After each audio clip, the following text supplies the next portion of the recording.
All right, welcome. We're going to talk about Overstock.com's evolution, if you will, from Nova Network to Neutron, something that we've done in the last year as we progressed along our cloud journey. So my name is Mike Smith. I'm a cloud systems architect at Overstock. I have on the front row with me, if you'd stand and wave, this is Cynthia from Midokura. This is really about Overstock's evolution here on the networking space, but Cynthia in particular and Midokura in general is a key part of that evolution, so I asked her to be here as well. At the end, we're going to make sure to leave some time if you have questions about Midokura, some of the stuff they've done with us, certainly anything that we've done at Overstock, we're happy to take those. But I wanted to point her out so that you know where to direct those questions if you want to catch up with her later. I guess I should also introduce Overstock itself. There are a lot of faces to Overstock.com. Many of you probably know Overstock from our website and the products that you can purchase online there. We have millions of them. And being Mother's Day, that's what we're seeing there today. But there's a lot of other faces to Overstock that you probably don't know exist or you're not as familiar with as you are our kind of core shopping website. So I want to introduce some of those faces. One of them is WorldStock. WorldStock is part of our website. You'll see it on there. But it's really a focus on artisans and craftsmen from developing nations and giving those guys a fair shake, a fair deal, a fair trade to present their products on a world stage through Overstock. Much of that money that is generated from that, and beyond just going to them, it's also funneled into schools and things like this in these developing countries. So it's a pretty cool project.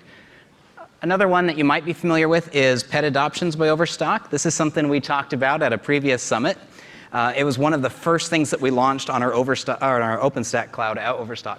Pet shelters from around the world. Here's some pets right here in Austin, Texas, that we use our search technology at Overstock to make connections between pets that need homes and homes that are willing to be given. Main Street Revolution is another aspect of Overstock, which really is about giving small business, mom and pop shops, exposure on a worldwide and national stage. So everything you see in the Main Street Revolution site of Overstock is in that vein. Recently, Overstock has launched a farmers market campaign, a business where you're able to connect with local farmers in your area and have things delivered straight to your door. And that's a pretty cool thing. A lot about, less time in transit for produce and things and really getting local to where you are. Overstock is also known for Bitcoin and being a big proponent of Bitcoin. We were the first major retailer to accept Bitcoin and was the first to accept Bitcoin no matter where you are in the world, which is a big deal. We actually have a Bitcoin ATM right in our lobby, which is kind of fun to see. So with that in mind, Overstock was founded in 1999. And behind that shopping site experience that you see, there's really some 500 plus applications behind the scenes. Most of those applications are Java-based, using Oracle databases on the back end. And traditionally, all of those apps were housed on physical hardware. Because we've been around since '99, these are not apps that were born in the cloud. These have been apps that have been around for a while. Many new ones come out every day, and it's all part of this, service-oriented microservices type architecture that is behind the scenes at Overstock. OpenStack, though, now plays a major role not only in dev and test and staging and disaster recovery, but actually on the production website. And we're going to talk about some of that. One interesting aspect is in dev test, we actually have 160 today distinct separate dev test environments that are all powered by OpenStack as well. Today we operate 6 OpenStack clouds in a variety of locations, actually 3 distinct geographic locations. Some of those are ones we're phasing out in favor of the newer architecture that we're presenting here today. This is kind of a more realistic depiction of our evolution of OpenStack at Overstock. And we first experimented with OpenStack in about 2013, and that was during the Folsom release. We have one of those Folsom clouds actually still around today, just in its final throes of decommissioning. By June of 2013, we had that dev cluster online, and we brought up a Havana cluster for production first in November 2013. We then took 2014 to really arm ourselves with a whole lot of homegrown orchestration. We shopped around for orchestration vendors. We really decided to build our own, and we spent a lot of that year kind of research and developing how we wanted to do that. And that got us to where we are today with our next generation clouds that we turned up last May. Today we're on Kilo, moving towards Liberty. And if you look at this timeline, there's a very important event that happened right about there. We're going to talk about those events. So first, those 3 red lines, those represent peak shopping seasons for us, fourth quarter of the year, holidays, Christmas, Thanksgiving.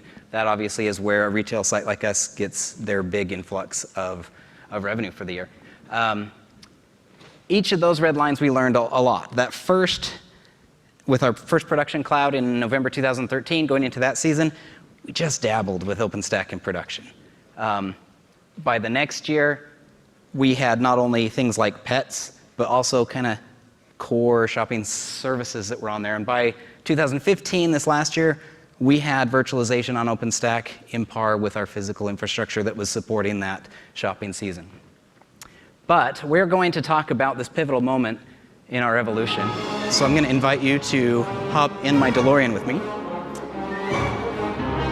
And we are setting our time circuits to November 5th, 2014.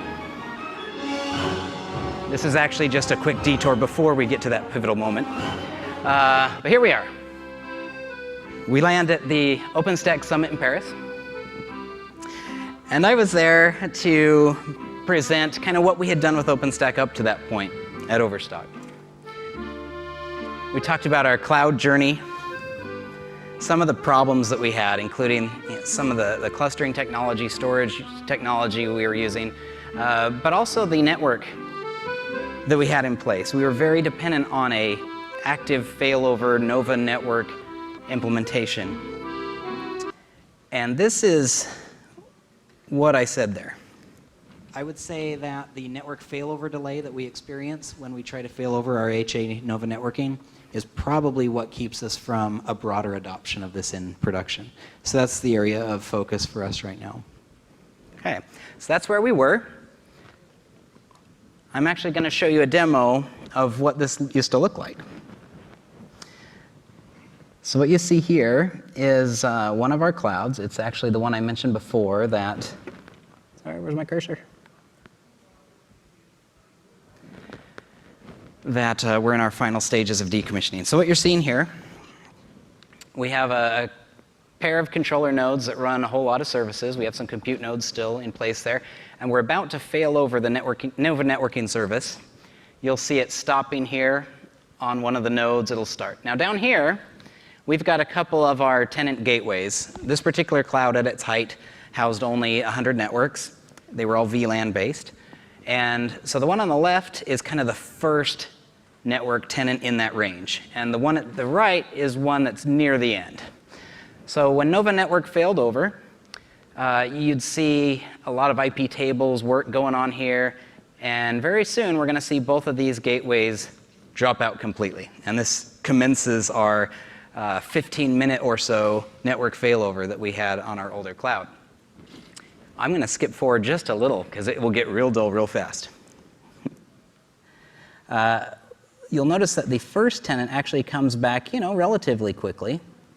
And that was one of the lessons we learned is that, just because it worked well on the first tenant doesn't mean that the last guy in line is going to have the same experience. So this first tenant is now pinging. He's back available.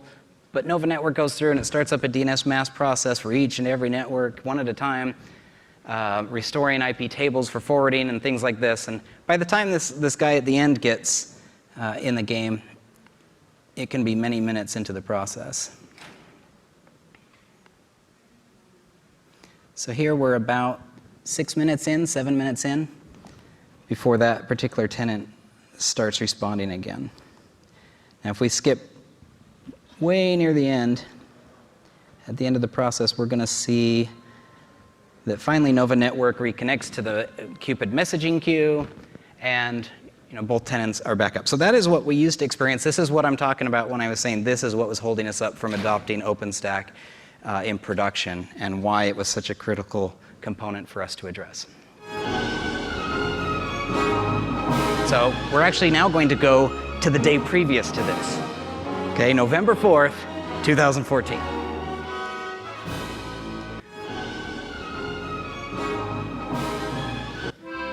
Back in Paris. Now in Paris, the day before, Cynthia Thomas about to present the life of a packet. There's Cynthia, there's me. And Ms. Thomas presented a tale of distributed gateways, tale of software virtualization and networks, MidoNet as an example of a Neutron plugin, and kind of talked about what cool things they were doing with that technology. This was pretty much my reaction. And I knew when we got back to Overstock headquarters that we needed to get in touch with these guys. And we began doing some experiments in our labs, made scale models, and a number of things. And that really led us to evolve in a number of ways, and so I'd like to talk about what those were. We reworked architecturally our entire OpenStack technology stack. We moved to Juno and then Kilo, and like I mentioned, we're soon moving to Liberty. We ripped out Nova Network, we took the step, the leap, and went with Neutron, and we used MidoNet's plugin and with a BGP uplink to our routers, which we'll show. We got rid of the active-passive Cupid that was prevalent in those earlier releases and adopted the distributed RabbitMQ. Replaced an active-passive MySQL cluster with MariaDB and a Galera plugin. And replaced our cluster GFS storage with Red Hat Ceph storage, as well as Extreme IO from EMC. The RHCS clustering that we had that kind of limited some of our growth, we've moved to a shared nothing architecture, which allows us to do that. We do implement some pacemaker clustering for a few services, but that older Red Hat clustering's gone. So that was the pivotal moment that really allowed us to evolve to the next level, to the point where now, by default, all production services at Overstockcom go to our OpenStack-enabled clouds, which is a pretty big move for us. So let's talk about what this new architecture looks like for us. This is pretty much what you see is what you get. So those two blue routers are physical network routers. And one of the things I really like about the way MidoNet implements its Neutron plugin is there's a clean separation, if we want it, between those upstream routers and our virtual gateways down below. And that is BGP in our case. So through BGP peering, we advertise routes that we want to make available to our cloud, and they advertise default routes back to us. And there is a Java agent that goes on every single one of those compute hosts and gateway agents. This is the MidoNet software that they call Middleman. And on our controllers, we run a Zookeeper cluster. And this is used by MidoNet to store all of its network topology. So everything you define in Neutron, switches and ports and routers, security groups and rules, all of this stuff gets stored within Zookeeper. And these agents that run on your compute hosts, on your gateway hosts, use that information in a pretty interesting way. It does a lot of simulation. It has simulation threads that if a packet is about to flow, sorry, real quick, this is what it looks like in your Neutron configuration if you want to enable MidoNet. There's the plug-in line. So if you've got a packet that's come in through your routers and it's sitting on one of your gateways, and the beautiful thing about this is it's distributed gateways. So if we need to add more, we just add more. And they're all equal weight.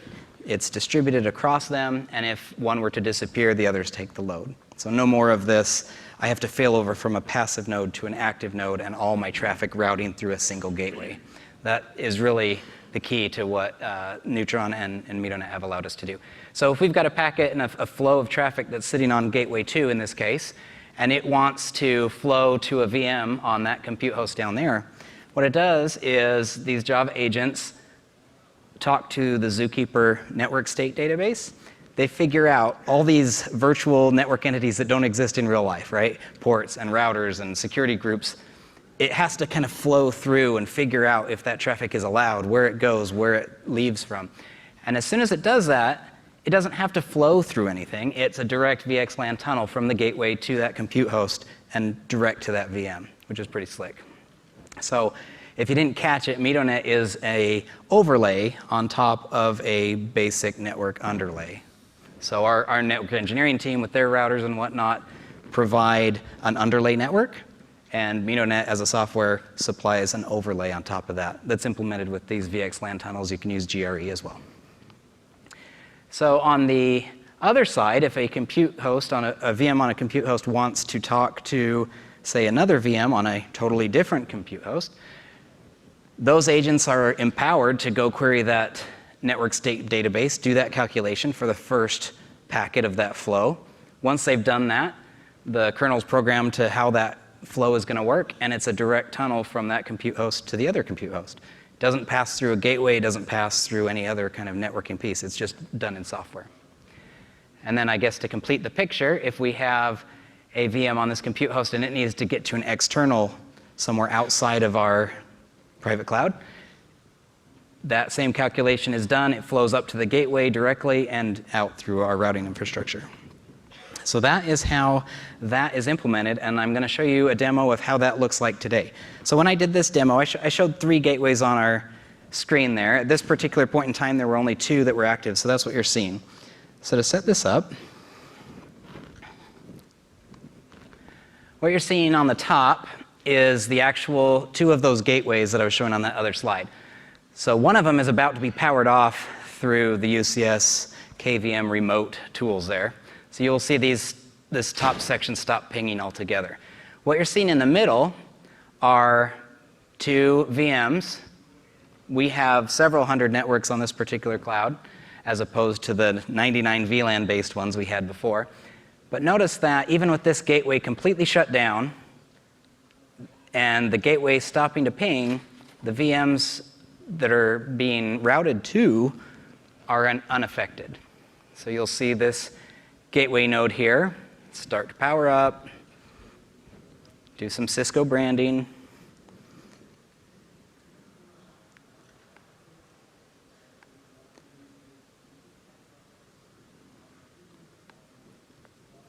And eventually he'll start coming back online. Okay.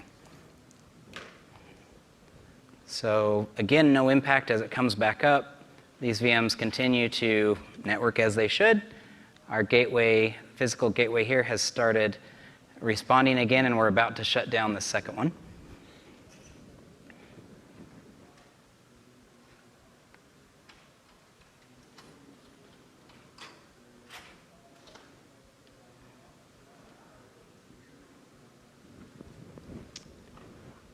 And the second gateway here has now been shut down completely. So we'll skip forward to the end here. And to me, the real important part of all this is this right here. So we stop our pings on these 2, and both of them showing 0% packet loss, which is huge for us. So what this really means is this kind of maintenance that you saw was a screen capture I did in the middle of the day. People using the service, I didn't notify anybody. I didn't have to worry about that. It's built so that I can take it down, we can patch it, we can update it, we can reboot it. And the same thing applies for those 3 controllers that you saw on the side, where they have Zookeeper and this network state database. I can take one of those out, I can take a gateway out, I can add a gateway. It's very non-impactful to what we're doing. Real quick to summarize. Oh, you know what? I am going to show you this real quick. we're such fans of what we've been able to do with our partnership with MidoNet, we asked if we could do a little spot with them, and I'm going to show you that. Overstockcom is one of the top online retailers. We ship both domestically and internationally. In order to make the shopping experience possible, it takes an enormous amount of infrastructure, software, and a lot of talent. We tend to hire really smart people and invest in their training, and we feel like we can do a lot better job supporting our applications, our systems, our solutions than most vendors could. When we were first implementing OpenStack in those earlier days, there wasn't a lot of people talking about doing high availability for services. We were really looking for a flexible, standards-based solution that would let us do what we wanted to do with it. We really value those things in the entire OpenStack ecosystem and open source in general. It became evident that a lot of the things that MidoNet had in place and what they were working on were solving the exact same problems we were facing with their active-active distributed gateways and a lot of other features that we hadn't even thought of, they already had on the table. During implementation, they were extremely flexible in working with us and let us do things the way we wanted to do them. It wasn't a big, stuffy professional services engagement if we didn't want it to be. It was very much, you know what, look at the code, try it, learn it, ask questions, and that flexibility is exactly the way we wanted to operate. I actually love working with our team at MidoNet. In fact, I brag about them all the time and the way they handle their support to the other operations groups. It's a fantastic way that they've kind of innovated to make technical resources, business resources, executive resources available to us instantly when we need them, and I can count on it to be there. Okay, so that's a very genuine, heartfelt example of our partnership with them, and they're fantastic to work with. Real quick, here is essentially our platform in summary. We do run Cent 7, and we use the RDO release of OpenStack, so this is Red Hat's community version. We are a combination of UCS and Dell hardware. And the storage for our clouds lives on Red Hat Ceph storage as well as Extreme.io from EMC. And of course, Neutron with the MidoNet Enterprise MidoNet, they offer a couple different options, including a pure community open source version or a fully supported enterprise version. And that's it. So I do appreciate all of you being here. I'm happy to take any questions you have for me. I'm happy to direct any questions to MidoNet as well. And just thrilled that we could be here. So if you have any questions, please raise your hand. Yeah, I believe there's a mic over there as well. So yeah, just if you'd stand up and speak into the mic. So I was blown away by the UCS servers. Kind of expensive, great network performance. I'm a networking guy. Okay. Why did you land on the UCS servers instead of more of a commodity type compute platform? Sure, that's a good question. And in fact, when we mention commodity hardware and UCS in the same sentence, we often get laughed at as far as that's not community, or that's not commodity. We do have both Dell and UCS in-house. I like the UCS features that it gives us as far as things like additional interfaces that we can just add in software instead of having to add a physical interface in there. It also allows us to do some things where if one of those hosts were to die, it's all boot from SAN, and they could shift it over to another node that's standing by, a physical server node, and bring it up. So it's just a choice. It's one of the nice things about working for Overstock is in a lot of ways we're like a startup, but we also have the capital and money behind us to use some really cool technology. So the short answer is because we can. That said, if I didn't have that choice, I'd have full confidence in the architecture that we have to where those kind of nice-to-have features aren't needed for that kind of failure. I believe you have a question there. Yeah, so I noticed one thing was conspicuously missing from your presentation, IPv6. Can you talk a little bit about your journey there and any challenges that you found? Sure. IPv6 is on our roadmap. It's not something that's widely adopted within Overstock today. So that journey has yet to be charted. So can you talk a little bit about the transition from a physical network over to the virtual network and what led you to the solution that you're leveraging today? And with the UCS platform, does that kind of imply that your previous life was with VMware using unified data center solutioning? Sure. We do run some VMware on some other teams at Overstock. It's more of our corporate applications, this kind of thing. But this team really hasn't done VMware per se in that. Before OpenStack, we used kind of homegrown Zen-based virtualization. And I apologize, I totally blanked on the first part of your question. What's the transition for Sure. Sure. So our original implementation was done VLAN-centric and very much coupled to that physical infrastructure. And that was kind of one of the things that was holding us back is every time we wanted to add a new tenant, add a new network, and we wanted one network per tenant, we'd have to go and create a VLAN, and they'd have to set up the routing on their side and all of that on our networking inside. The beautiful thing about this, and one of the reasons that we selected Midokura over some other options, is they have a very clean, very clean division there if we want it, and that is that BGP layer. So our upstream network is really traditional networking, nothing virtualization oriented about that. Everything software oriented, virtualized is from that BGP down. So there really wasn't a transition there. Now we took a slightly different path to get from Nova Network to Neutron. If you look back at that Paris summit, eBay gave a fantastic presentation about how to automatically move from Nova Network and do a whole bunch of scripting and come out with Neutron at the end. What we did is we just had our homegrown orchestration platform, and we can provision to our old cloud and our new cloud, and we just started provisioning to our new cloud. So we didn't have to do a conversion, no upgrade, no migration, if that makes sense. I see a couple questions over here. Yeah, thanks for the prezo. That's cool stuff. Sure. Can you talk a little bit more detail about the failure mode of a gateway going away? How long does it take for the router to see the BGP path torn down? And is there some sort of like BFD going on there to announce the health of that link? Sure. There are a number of options, and the Midokura folks might be able to talk about what some of those particular options are. We have our timers, our BGP timers, set very aggressively to like a very small number of seconds. They do have some options around BFD and some other things. Some of our routers don't necessarily support those same things. So today we're not doing any BFD type situation. It's just very aggressive BGP timers. Let's go right here, and then we'll go over there. Can you share anything about the scale of the networks that you're able to run? Sure. Ours is a fairly simple network where we give a network per tenant. Our larger cloud probably has about 150 different networks. And one thing that is unique to us, and again, one of the reasons that we liked the solution that they brought to us, we don't use floating IPs, we don't use public IPs, we use routed IPs from our corporate infrastructure direct to every single VM. So there was a little extra step that we had to do there. Many of the other solutions at the time, including Neutron's DVR and everything else, relied on the fact that you had to have a floating IP from an IP pool that was absorbing that traffic and forwarding it on.